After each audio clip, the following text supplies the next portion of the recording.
Assalamualaikum warahmatullahi wabarakatuh. Perkenalkan, nama saya Selvi Yulianti Wulandari. Saya dari kelas MN20E. Di sini saya akan menjelaskan kembali materi mengenai konsumsi dan investasi. Apa sih itu investasi?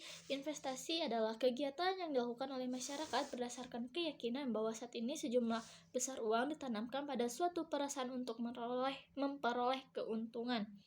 Investasi juga dapat dikatakan sebagai suatu kegiatan yang berlandaskan keyakinan untuk menanamkan dana dalam jumlah tertentu pada suatu perusahaan atau emiten di masa kini pada waktu tertentu dengan harapan akan memperoleh keuntungan di masa yang akan datang. Kegiatan investasi ini juga dapat dikatakan sebagai suatu komitmen dalam penanaman kekayaan perusahaan saat ini guna memperoleh sejumlah keuntungan di masa yang akan datang. Selanjutnya ada tujuan investasi. Tujuan investasi sendiri yaitu pada dasarnya seorang melakukan investasi yaitu dengan alasan memperoleh keuntungan.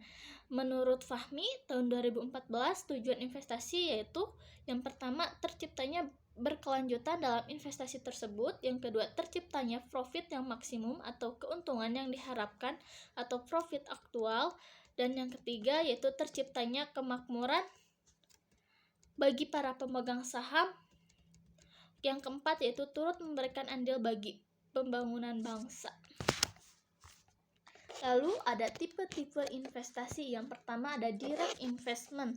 Direct investment adalah mereka yang memiliki dana dapat langsung berinvestasi dengan membeli secara langsung suatu aktiva keuangan dari suatu perusahaan yang dapat dilakukan baik melalui para perantara atau berbagai cara lainnya. Yang kedua yaitu ada indirect investment, yaitu mereka yang memiliki kelebihan dana dapat melakukan keputusan investasi dengan tidak terlibat secara langsung atau pembelian aktiva keuangan cukup hanya dengan kebijakan indirect investment umumnya cenderung tidak terlibat dalam pengembalian keputusan penting bagi suatu perusahaan. Yang selanjutnya yaitu ada dasar keputusan investasi. Keputusan investasi merupakan faktor penting dalam fungsi perusahaan. Artinya, keputusan investasi itu sangat penting karena tujuan perusahaan adalah untuk memakmurkan para pemegang saham atau investor.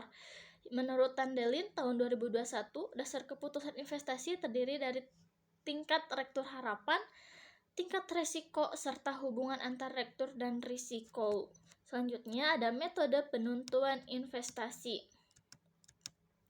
Yang pertama yaitu payback period, yang kedua discount payback period, yang ketiga net present value, yang keempat internal rate of return, yang kelima profitability index, yang keenam itu modified internal rate of return.